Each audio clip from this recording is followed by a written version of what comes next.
cristalino. ¿Se acuerdan? Esto es el ectodermo superficial, la porción cefálica del embrión.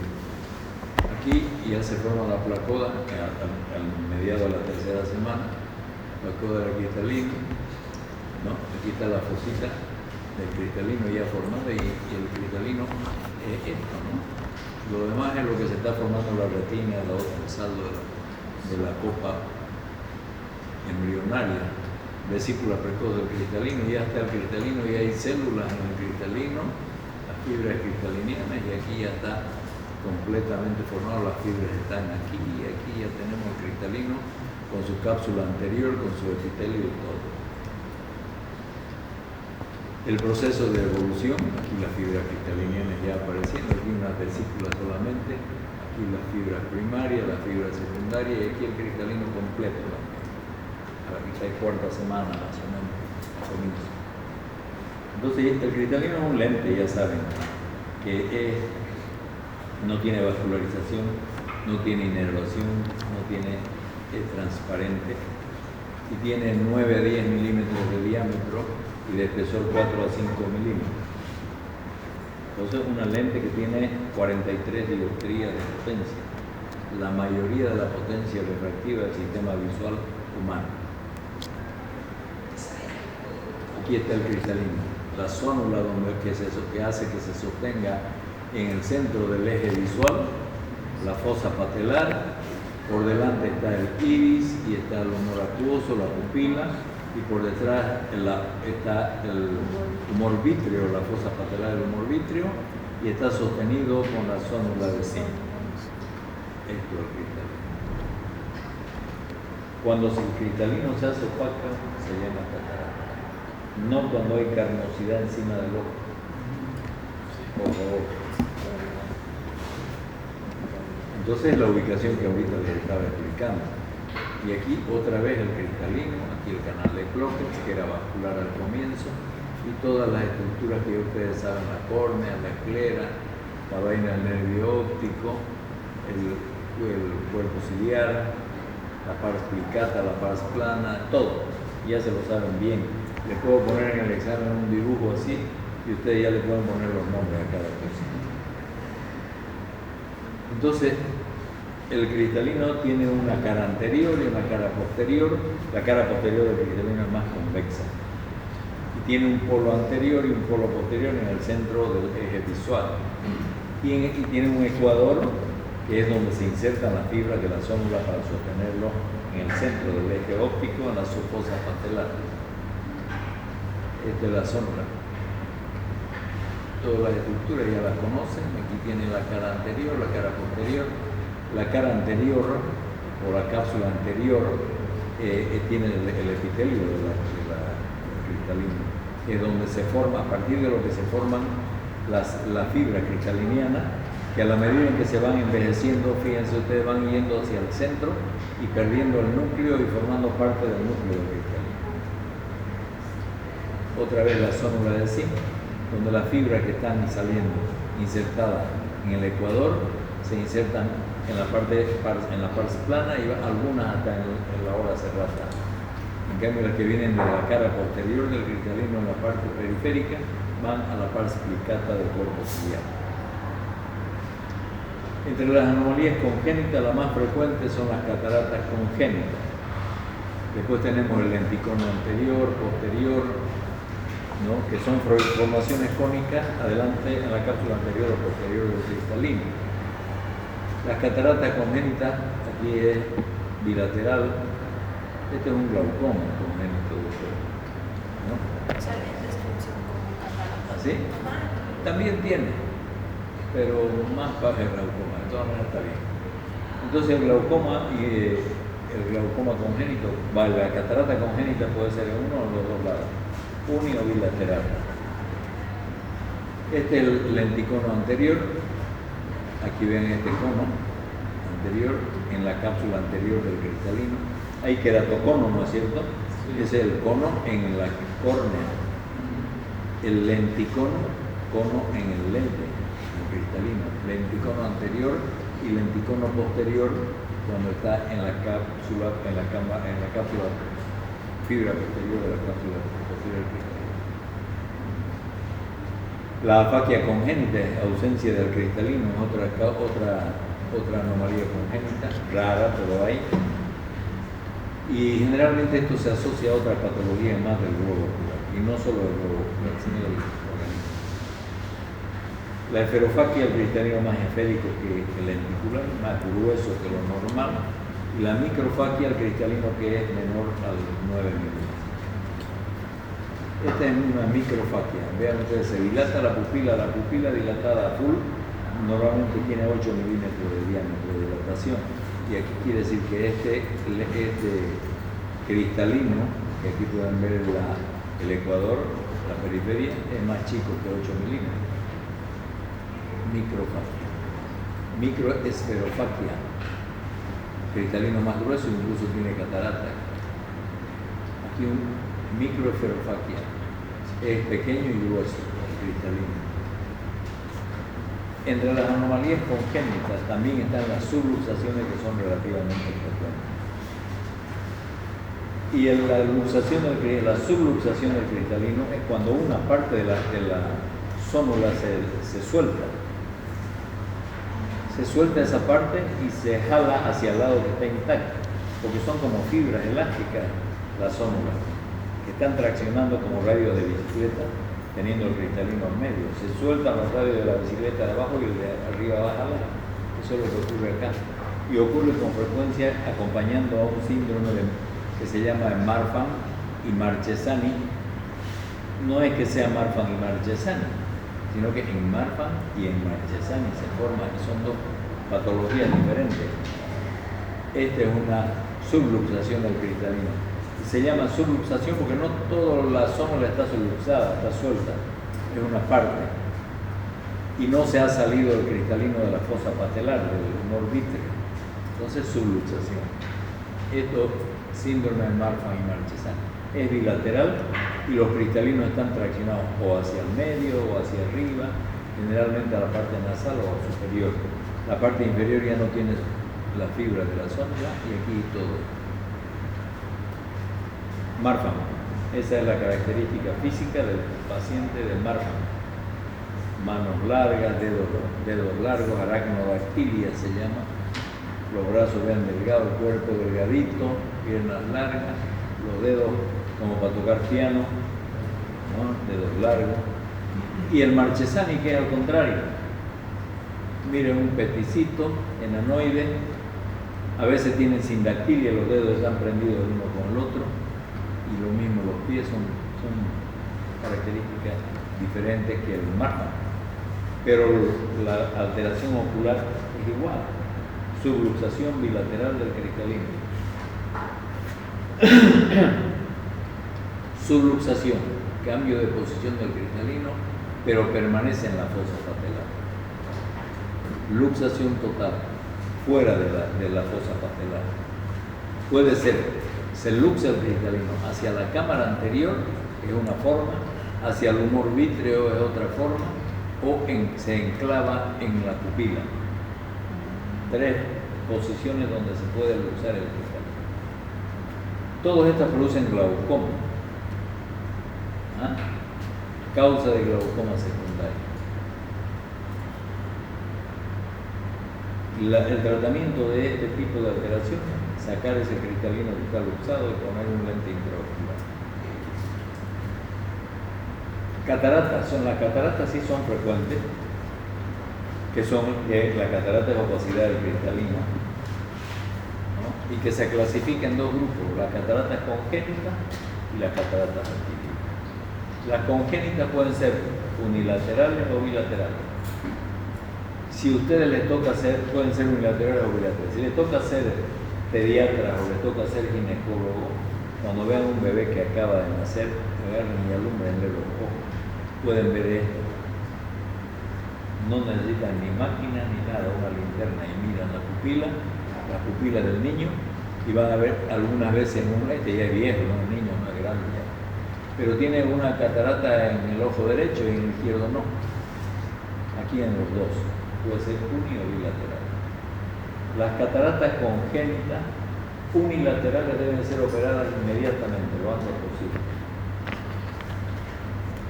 Hay que operar a las 48 horas de que nace, se puede operar ya.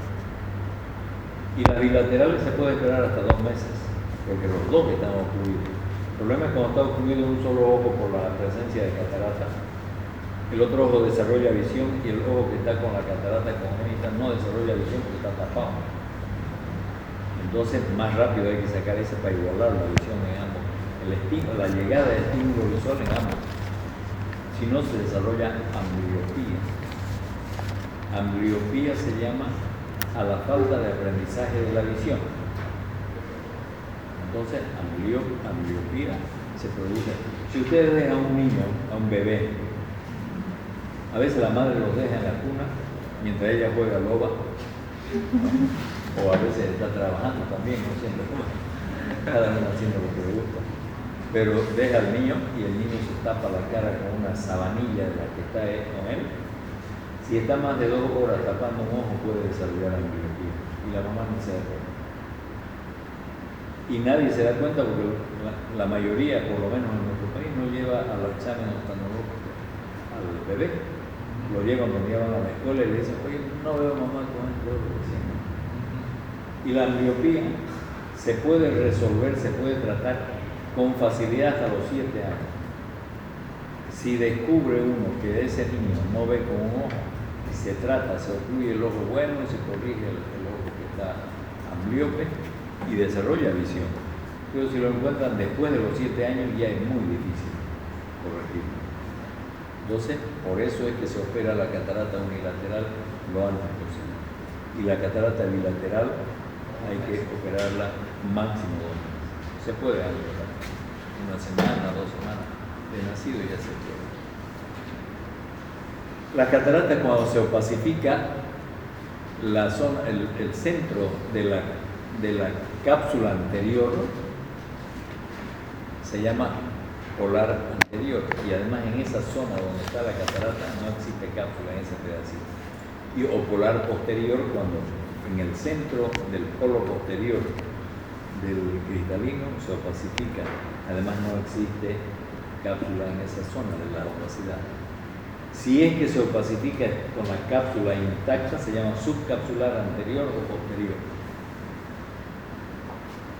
Las opacidades parciales, opacificaciones parciales del cristalino, también tenemos cataratas sonulares, pulverulentas. De acuerdo a las características de la forma de la catarata, se le pone un nombre. Las cataratas completas en ambos ojos son más frecuentes en la embriopatía, en el síndrome de rubeola. Síndrome de rubeola. En este niño, síndrome de rubeola. Sordera bilateral, catarata bilateral, alteraciones cardiológicas, microcefalia, retraso mental, cardiopatía congénita, sordera neurológica bilateral, nerviosa.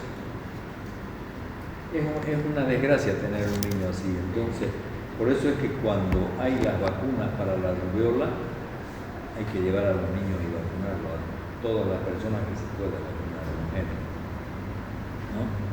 Y si ustedes están trabajando en el campo y tienen que aprender cómo es la rubeola, es una erosión dérmica, han debido ver en dermatología, ¿no? Aprendan bien eso, porque si ustedes están trabajando en un pueblo donde no van a ir a vacunar a las mujeres para la rubeola nunca, si van, mejor hacen vacunar a todos, y a todas las mujeres. Y si no van a vacunar y hay un enfermo, hay que hacer contagiar a todo el colegio, a todas las niñas del colegio, porque no produce nada. La erosión dérmica pasa con una febrícula, pasa en 48 horas, y está vacunada para la rubeola, no va a tener ni un hijo así. Entonces hay que tener mucho cuidado, porque esta patología era considerada patología que permitía el aborto legal, médico legal, porque no se quiere que tenga nadie hijos de esa forma, ¿no ves? Después de una junta médica y todo, por supuesto. Bueno, hay que tener cuidado. Esto es una catarata cortical, ¿no? Congénita, vean ustedes, es una catarata que no está afectando completamente al cristalino. Cuando se ve a un una catarata como esta, que no está totalmente blanca, y ese niño puede ver 40, 50, 60 o más por ciento, no se debe operar. Solo se debe operar cuando está completamente cubierta la visión, la catarata congénita. Porque la catarata, el niño tiene otra textura de sus ojos y tiene muchas complicaciones en la cirugía por la consistencia y todo. Y hay que ponerle como un adulto, sacar la catarata y poner un lente intraocular. Y después cicatriza más, tracciona, a veces hay luxaciones del lente intraocular, es complicadito. Entonces es preferible dejarlo a que vea 40%, si el médico no tiene la experiencia como para operar una catarata congénita bien, preferible dejarlo así, porque así va a mirar 40%, un ojo así como este, o 50%.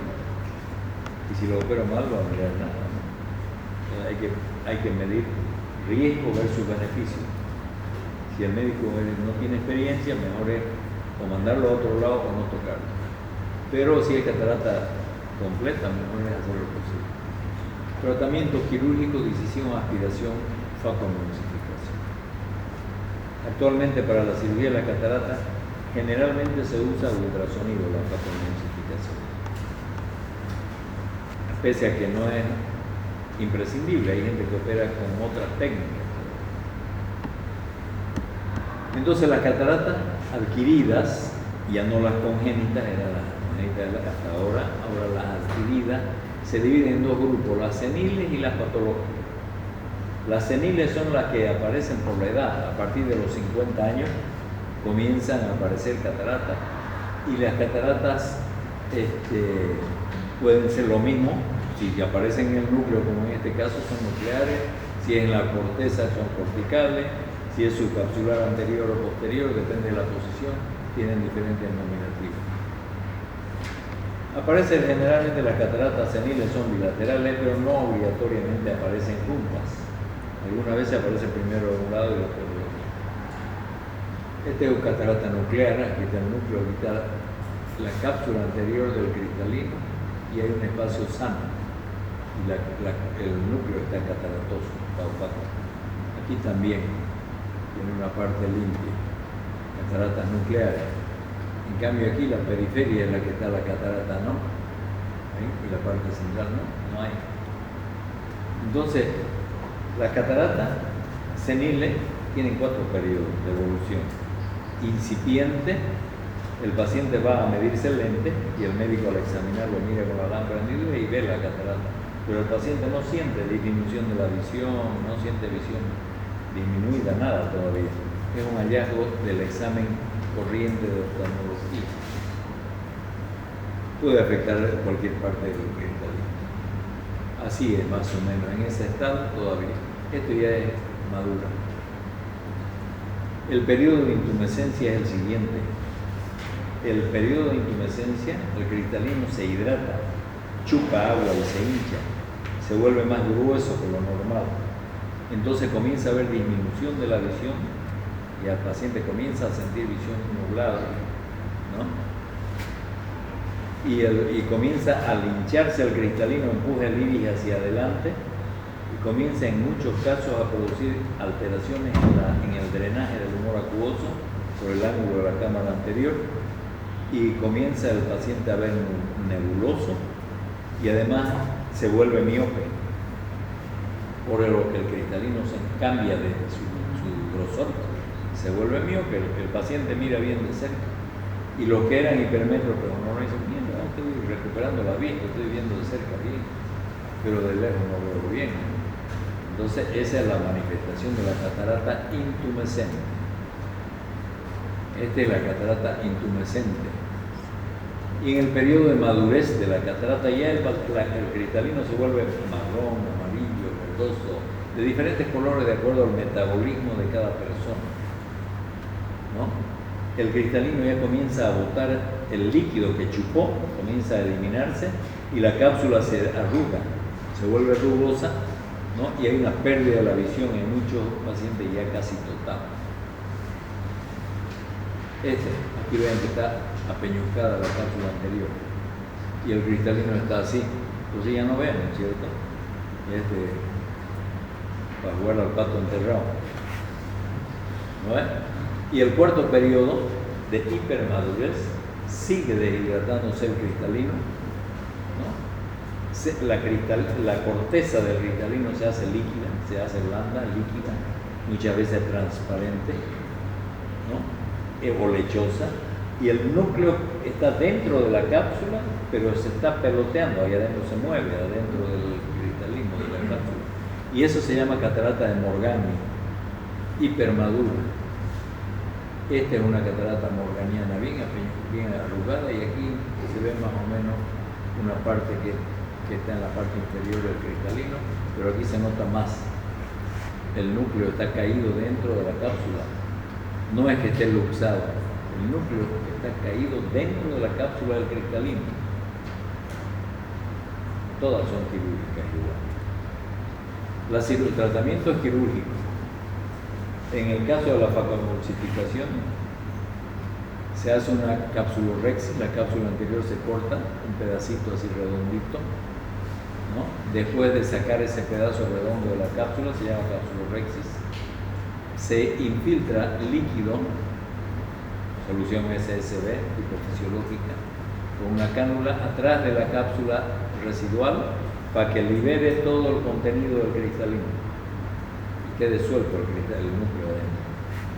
Después, con el ultrasonido, se entra por una incisión de 2 a 3 milímetros, entra y se va emulsificando y aspirando en dos sentidos. En el sentido vertical, después se lo rota y se hace en el sentido horizontal. Posteriormente se emulsifica y aspira pedacito por pedacito, como comerse una pizza. Una vez que se ha terminado de sacar todo el contenido por irrigación, aspiración, queda la cápsula vacía, la cápsula vacía, todo el contenido se ha emulsificado, y ahí se mete un lente, se implanta un lente. Me vas a poner un lente, una imagen de lente intraocular después. Se implanta un lente intraocular por la misma incisión, son lentes blanditos que se lo inyecta prácticamente. Actualmente hay lentes multifocales, de rango extendido, una variedad de lentes intraoculares.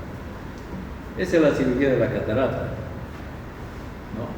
Y entre las cataratas patológicas tenemos las cataratas producidas por enfermedades sistémicas, como la diabetes, hipoparatiroidismo, dermatógenas por alteraciones alérgicas, congénitas y tóxicas, por traumatismos o traumáticas, por trauma, por radiación, por electricidad, etc., también producen cataratas. Esta es una catarata diabética, en copo de nieve, en árbol de Navidad. Esta no se ve bien, pero en algunas personas con la lámpara de hendidura se ven brillos de diferentes colores en este tipo de cataratas, que también son cataratas diabéticas, ¿no? Por eso se llaman árbol de Navidad, colorida y brillante. Y acá también. Esta es una catarata en escudo, por dermatitis atópica, tipo alérgico. Y esto también, en la cápsula anterior del cristalino. Y esto por uso de clorpromacina, también en la cápsula anterior. Y esta es una traumática, vean, el iris está hecho pomada, y ahí está la catarata. Queda el iris sano un pedacito. Y esto es una catarata por trauma contuso en el globo ocular, que produce catarata en roseta, con fracturas en diferentes sentidos. Las patológicas, entonces, hay un tipo de cataratas patológicas que están cambiadas, que solo se presentan con patologías del ojo mismo, no como las patológicas en general. Estas se llaman cataratas complicadas. Se presentan estas cataratas por enfermedad del globo ocular, como la iridociclitis, procesos inflamatorios, glaucoma agudo, desprendimiento de retina, retinosis pigmentaria y una variedad de patologías que producen opacificación del cristalino y son enfermedades del globo ocular. Se llaman catarata complicata, con T. Unas cataratas patológicas propias del ojo mismo. Catarata secundaria o uveitis anterior crónica, tenemos esta de la cápsula posterior, y acá tenemos las cataratas secundarias a un glaucoma facolítico. Es porque en un tipo, no se sabe si el glaucoma produce la catarata o la catarata produce el glaucoma, pero lo cierto es que bota material del cristalino por cualquier razón, filtra proteínas que se van a ir a la cámara anterior, y estas proteínas bloquean todo el ángulo de la cámara anterior y no permiten la salida del humor acuoso. Entonces, glaucoma y catarata. El tratamiento en todas es quirúrgico, ¿no? Esta es catarata secundaria a una iridociclitis anterior. Vean ustedes aquí, hay una adherencia entre el iris y la cápsula anterior del cristalino en esta zona. Aquí en cambio está dilatada un poquito esta parte de la pupila y aquí. ¿Ven? Eso se llaman sinequias posteriores a la adherencia de la cara anterior, va la cara posterior del iris con la cápsula anterior del cristalino, como aquí. Que cuando se completa, cuando está toda la pupila bloqueada con una adherencia de este tipo posterior, se llama seclusión pupilar. Eso lo vamos a ver cuando vamos a ver uvea. Eso de la catarata, el cristalino, la principal patología son las luxaciones, subluxaciones y catarata, principalmente. Entre las patologías que el médico general tiene que conocer que existen. No sé si tienen alguna pregunta. Encienda por favor. ¿Y qué pasó con el saldo? ¿Se fueron a Vallarta?